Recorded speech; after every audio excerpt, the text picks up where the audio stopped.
So hello friend, good morning and welcome back to my YouTube channel. তো আজকে চলে এসেছে আর একটি ব্লগ ভিডিও নিয়ে। তো আজকের ভিডিওটা হচ্ছে আমাদের বাড়ির পাশেই একটি মন্দিরে রাস পুজো হয়। তো সেই পুজোর ভিডিওটি আমি আজকে তোমাদের সঙ্গে শেয়ার করতে চলেছি। তো পুরো ভিডিওটা স্কিপ না করে তোমরা দেখতে থাকো। যেহেতু আমাদের রাস মন্দিরের পুজোটি হচ্ছে বারোয়ারি পুজো, তো এখানে সবাই কিন্তু ঠাকুরের পুজোর জোগাড় করতে আগের থেকেই চলে আসে। তো এবছর কিন্তু আমার এই রাস পুজোতে উপস্থিত থাকা আমার প্রথম বছর। তো দেখো এখানে কিন্তু অনেকই লোকজন চলে এসেছে। তো আর কিছুক্ষণের মধ্যে কিন্তু আমাদের রাস পুজো চালু হয়ে যাবে। আমি কিন্তু সকলের সামনে ভিডিওতে কথা বলতে পারি না, তো সেই জন্য কিন্তু আমার এই ভিডিওগুলোতে পরে এডিট করার টাইমে কিন্তু আমি ভয়েস ওভার দিয়ে ভিডিওগুলো আপলোড করি। তো আমাদের প্রায় সব পুজোর জোগাড় করা হয়ে গিয়েছে। তো আর কিছুক্ষণের মধ্যে আমাদের পুজো চালু হয়ে যাবে।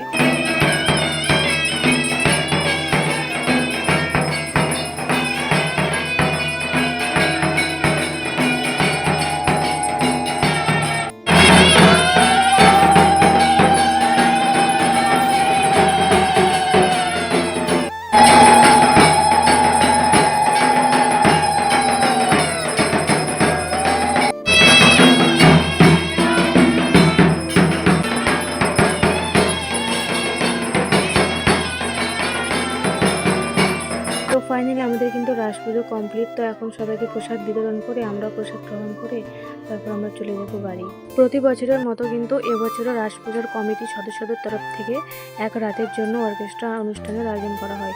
তো সেই অনুষ্ঠানটি অনুষ্ঠিত হবে কিন্তু কাল রাতে।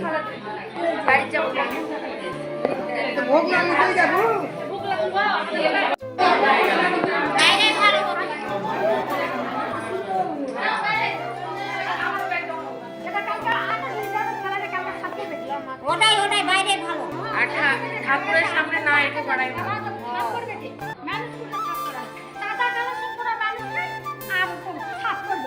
তো ফাইনালি দেখো সকলে কিন্তু প্রসাদ গ্রহণ করতে বসে পড়েছে। তো এখন কিন্তু প্রায় রাত্রি 12টা পার হয়ে গিয়েছে আর চার সাইডে কিন্তু হালকা হালকা কুয়াশাও দেখা যাচ্ছে।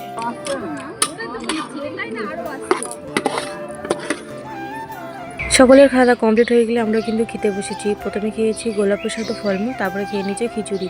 তো আমরা খাওয়া দাওয়া হয়ে গেলে আমরা কিন্তু চলে যাবো বাড়ি। তোমাদের সঙ্গে আবার দেখা হবে কালকে অর্কেস্ট্রা অনুষ্ঠানে। The next day.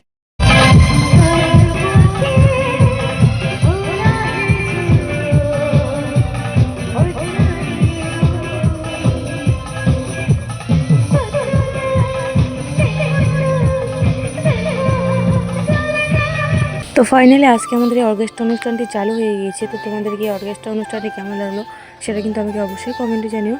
আর যদি তোমরা কি আমার চ্যানেলে নতুন এসে থাকো তাহলে আমার চ্যানেলটিকে অবশ্যই সাবস্ক্রাইব করে দিও। তো আজকে ভিডিওটা এখানেই শেষ করছি। দেখা হবে পরের একটা অন্য কোনো ব্লগ ভিডিওর সঙ্গে। Tata, bye bye.